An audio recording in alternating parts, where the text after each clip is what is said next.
Les gars, j'aime la piste. Ça te relâche mentalement. Ça me défoule quand je cours. La terre réfléchit mal. C'est juste que je m'appelle Guerrier Noir. Guerrier Noir, Makina de Mata, l'homme fort.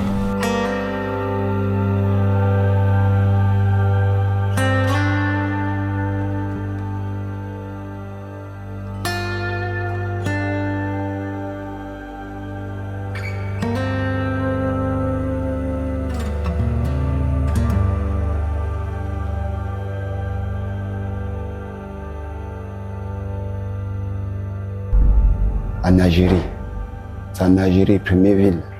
C'est là où je commence les entraînements. Je commence à m'entraîner. Il n'y avait rien à manger, c'était chaud. Je partais courir et quand je rentrais comme ça là, la nourriture que je mangeais et je continue toujours à manger. Je chauffe un peu l'eau, je bouillis un peu l'eau, pardon. Je mets le sucre dedans et je laisse le pain. Le pain là, j'achète, je garde.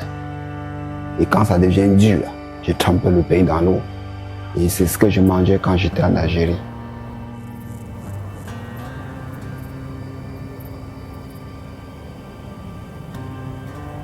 C'était trop dur pour moi de continuer parce que j'avais perdu le mec vraiment, les deux mecs qui m'encourageaient. Je crois que j'ai fait au moins 3 à 4 mois en Algérie. Parce que je n'avais plus rien, j'étais plus dans mon monde.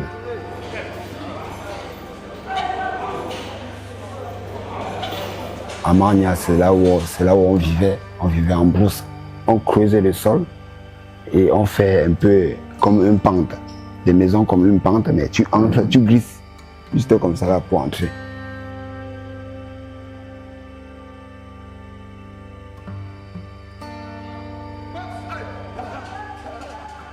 À Magna, pour traverser pour aller au Maroc, il y avait la police à la frontière. Il y avait énormément la police à la frontière. Eux gardaient la frontière comme eux gardaient un président. Tu comprends? Il y avait une barrière de 3 mètres et 7 mètres de trou en profondeur. Donc ils ont creusé un trou de 7 mètres à la barrière, toute la frontière. Ils ont creusé le trou. Donc pour que tu traverses pour aller, tu quittes de l'Algérie pour traverser pour aller au Maroc, il faut passer dans ce trou. Mais nous, on ne traversait pas sur la route normale, on traversait au champ. On traversait dans les frontières, au champ en fait.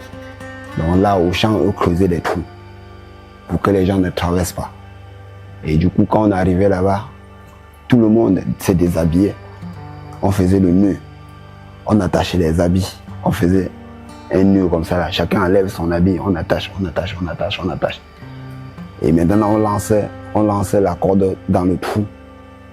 Et tout le monde attrape la corde et tout le monde descend, on descend. Après maintenant, on lance encore la corde en haut.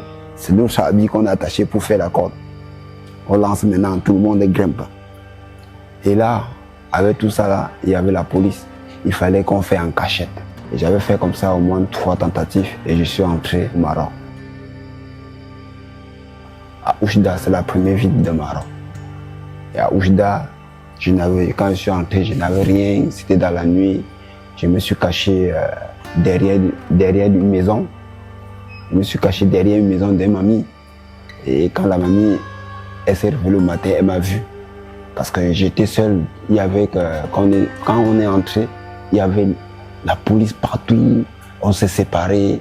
Chacun est parti dans son côté. Et c'est là où j'étais seul. Et je me suis caché là-bas. Mamie m'a vu le matin, elle m'a amené chez elle. Et j'ai fait 1 semaine chez elle. Elle me donnait à manger, elle est partie m'acheter des vêtements. Je voulais même plus partir, je me sentais bien là-bas.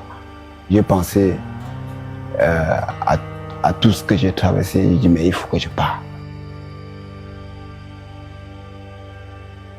On a dit qu'il faut qu'on ne part en Europe, il faut que je continue ma route. Je ne suis pas ici, c'est pas là où je partais. Et c'est là où je pars à la gare, c'est mamie qui m'amène à la gare, elle me coupe le billet. J'arrive à Boukalef, je trouve déjà le groupe de gens qui vont voyager. J'entre aussi au milieu.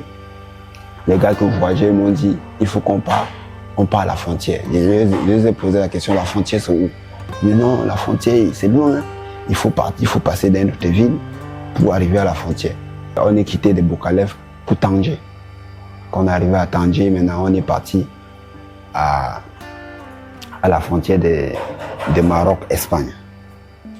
La frontière Maroc-Espagne, là où j'étais, c'était à Misnana. C'est là où j'étais, à Misnana. Et là, je commençais à choquer la mer Méditerranée.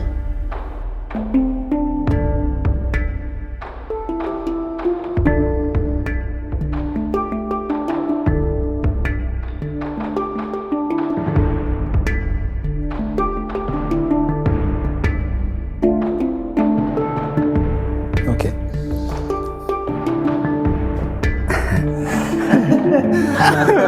En plus, c'est ça. Tu vas regarder.